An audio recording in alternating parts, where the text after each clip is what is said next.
You are being microwaved. Will I be killed for making these videos? Stay tuned to find out.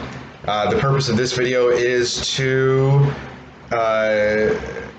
offer some lifestyle changes to those people who have had or having serious health complications that are attributed to microwave communications exposure, intentional exposure.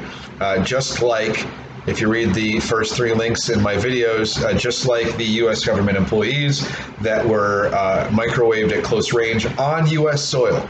Now, that same equipment is on every single satellite, and I and many others who are far more credible and educated than myself have said that that equipment on satellites, on the 5,000 plus satellites that are orbiting the Earth, is being used to create the same type of health effects. Now, the reason why it was so serious on the employees is because it is now believed to be at very close range and very high power. It was basically like hot rodding a cell phone tower dish, basically taking that dish, wiring up a very powerful power supply to it, and pointing it at US government employees, trying to kill them. Let's just be honest with you. And it almost worked, and it caused permanent injury to a number of people, and has over several years in Cuba and in China, and now here on US soil. It has come home. This is as serious as it gets. So those are words to somebody who may have stumbled on this video to try to help them kind of learn and motivate them to do something about it. So I'll move very quickly into what people can do about it if they've already accepted and understand this fact. And this is going to be about lifestyle changes. You're going to have to get rid of your smartphone. Unfortunately, and because the phone is essentially a tracking device, right? It has GPS on it.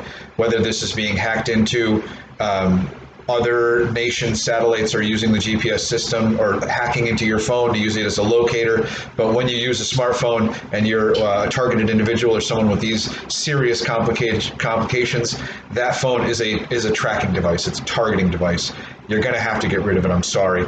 And I'm going to go a little bit and do a little conceptual thinking and a little hypothesizing here, and point out that it also seems, which is a little harder to explain, that the closer you are to other people's smartphones, the worse the symptoms are. That if you move to a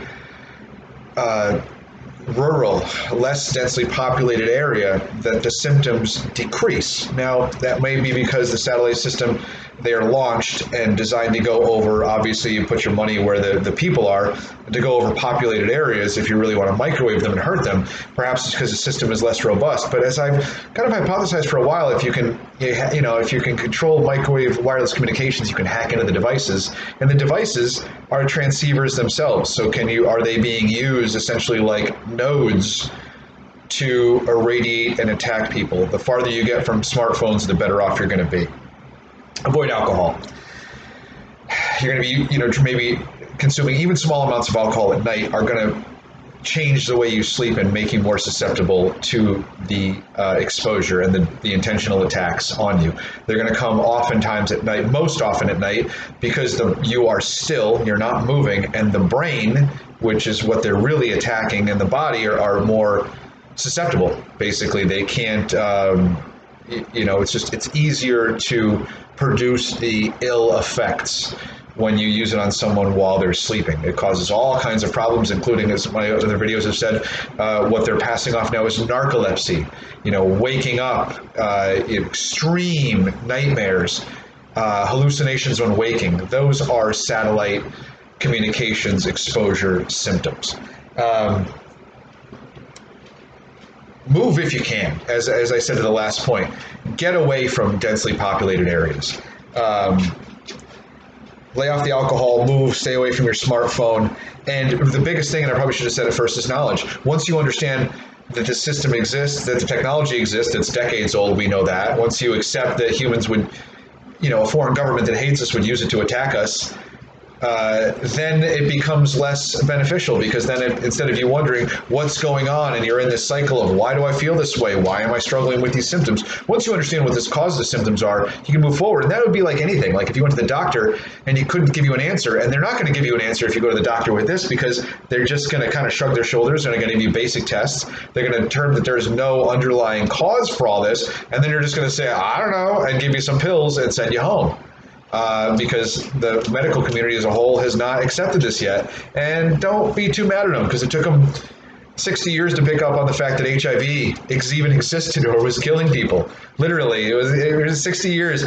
They went back and they realized, well, this is the first death of HIV was in 1920, and they didn't know what to look for.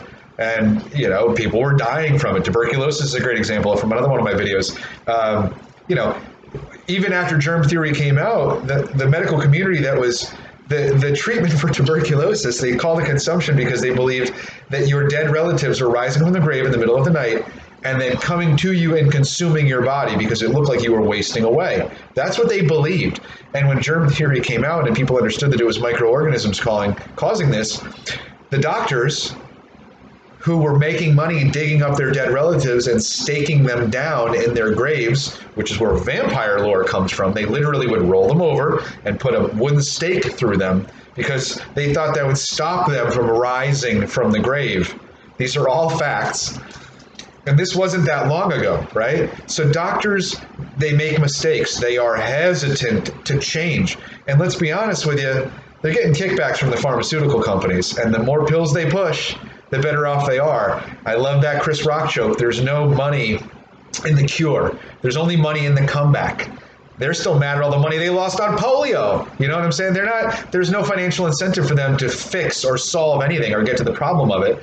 And that ties into political issues as well, right? A doctor's not going to want to speak out because he's could be blacklisted. People will be like, what are you talking about? Really? Mike, something I can't see is causing people to get sick? Yeah, like germs were. And when people said germs were causing people to get sick, they said, yeah, right, some invisible thing. We've been here before, right? People don't want to accept it. It's new. It's hard to understand. It's difficult to accept. It could potentially damage someone's career if they were to say this. And furthermore, they'll make more money by not addressing it. So they're not going to. This video is getting into a couple of other things, but I always like to try to back this up with, history and, human history and fact. Same thing why Congress isn't acting on this thing, because it's a hot potato, they've called it. Ron Wyden tried to get his colleagues involved, and they called it a hot potato issue because they don't want to deal with it. And if they think they bring it up, it's going to make them look weird. So clearly they're more focused on getting reelected than they are about protecting Americans, or there would be no such thing as a hot potato issue. Now, if there were term limits in Congress, we wouldn't have this problem. We wouldn't have a lot of problems, but that's another conversation. So, again, it's really about knowledge and understanding and getting rid of doubt, getting rid of fear. The system feeds on fear and it feeds on doubt, and these lifestyle changes and understanding and knowing how it works will help you minimize the effects. I think that's pretty much it. 8 minutes, not bad. Thanks for watching, guys. Please subscribe. I really could use the support. I want to keep making these videos. I'm going to keep making these videos because I care about you and I want to help. And I'm just another salesman of this information. And eventually we will reach critical mass. And people will learn and people will accept, just like they did with germ theory, just like they did with new diseases like HIV. It just takes some time. So you got to be strong. You got to hold strong. You got to stay the course. 1,000 points of light. Not at this juncture. Terrible George Bush impression. Big up to Danny Carvey. All right, guys. Thanks for watching. Maybe a little comedy in there. If that wasn't funny, just laugh at me. Thanks for watching.